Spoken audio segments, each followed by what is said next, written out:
one of the greatest lines that, in my opinion, that you said is, I took quarter waters, put them in bottles for $2, and Coca Cola went and bought it for billions. That's what's up. Yeah.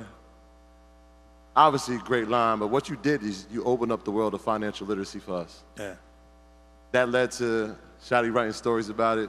That led to us having conversations about financial literacy.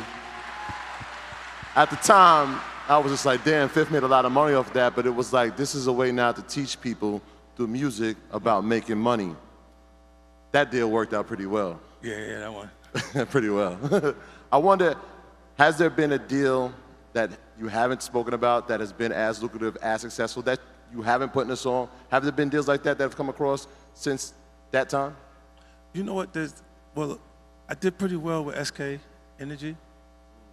I partnered with the United Nations World Food Program, and we was able to provide a meal with every energy drink that we sold on that one.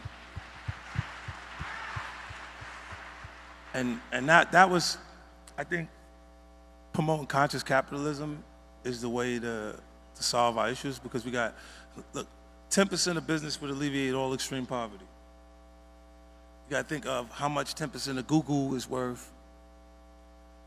You think of how much 10% of what Bill Gates owns on all the farmland, right? So 10% of that, what would that be worth?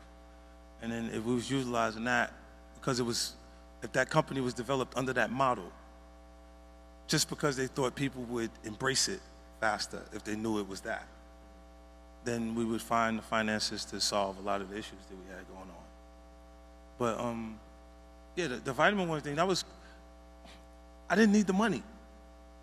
Like when companies approach artists to be a part of the marketing, it's just, they've reached a financial level where they can commit that marketing, right? And it'll move their company to the next level, the notoriety and everything that connects to it. So they make the deal.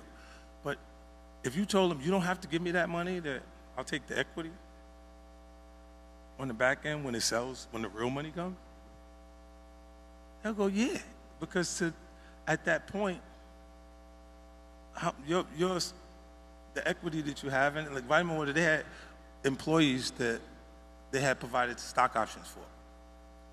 And working class folks live in the now.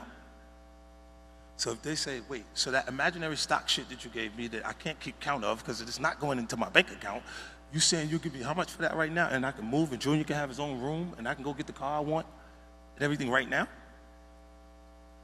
And they sold me pieces of it. They sold me pieces of it, the people that they already, after I had what was in the deal, I picked up a few pieces from people who had some of their shares. So that was a really good deal.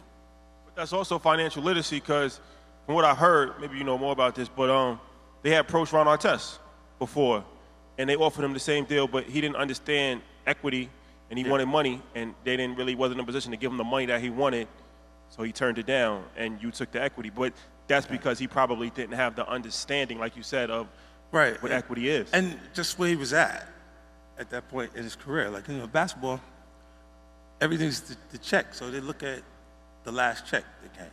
Like when I did business with RBK, with Gio and the sneakers. I made over $80 million during that time period with Paul Fireman over there, right? Oh, then nobody claps for that? God damn. It's an everyday thing? Like, what? But while I was there, the deal only took place because of LeBron. That's why I say, like, me and LeBron, I'll be like, we 03, baby. Class of 03. You don't even know why I feel like that.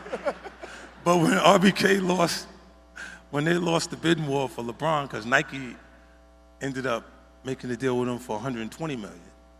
They had $80 million sitting there, and Paul Fireman decided to do lifestyle branding with myself, Jay-Z, and Daddy Yankee. And I just kept coming back for money. Every 3 months, I kept saying to him, look, I'm a high-risk investment.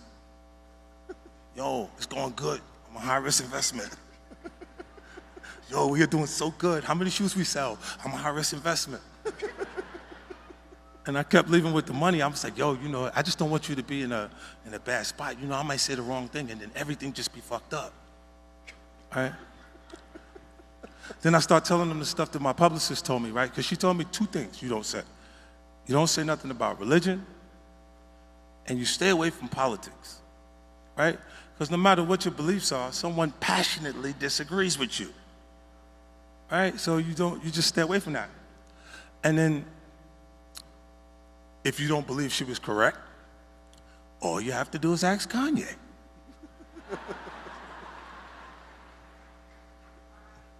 That's what he did. Both. He went to politics. I think he did both. I think he did both. Yeah. Went to politics, and then he went and said some shit about the... A couple people. Easy. Now you notice I didn't say that shit, right? Your publicist backstage. Yeah. When we had dinner with you, you said something that was profound. You said, I don't want a problem, but if there's a problem, there's no problem. Yeah. People look at you as a bully. I don't know. You know, they miss the person irritating me. It's perspective. They didn't see that part. Perspective. They see my response to the person, and I look and I go, what the? Oh, you think I ain't got time to fuck with you?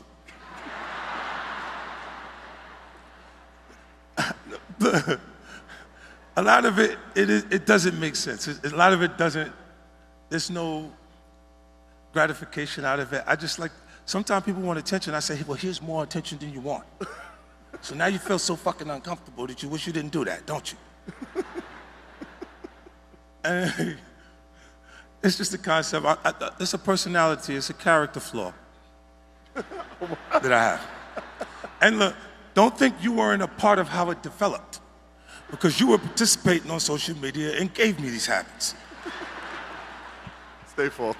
You know, you got people, if someone's across the street, right, they look at you and they just don't like you.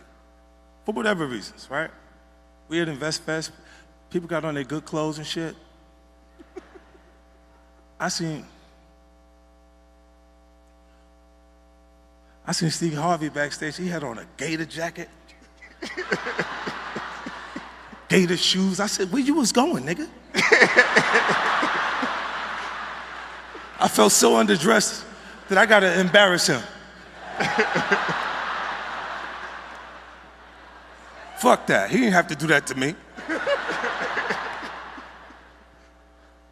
Are y'all enjoying yourself? As a DJ? Are you not entertained?